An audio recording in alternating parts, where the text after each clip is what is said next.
Suisse, la deuxième banque du pays, a obtenu un crédit de 50 milliards de francs suisses auprès de la Banque centrale.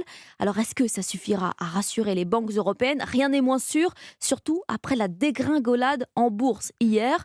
Une journée noire résumée par Margot Faudéré pour Europe 1. Tout est parti d'une déclaration du premier actionnaire saoudien de Crédit Suisse. Il n'augmentera pas son soutien à la banque en cas de difficulté.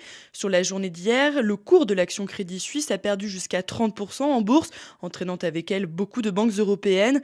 BNP Paribas, Société Générale, Deutsche Bank ou encore Unicredit. Depuis le début de la semaine, elles ont toutes perdu 10% ou presque de leur valeur en bourse.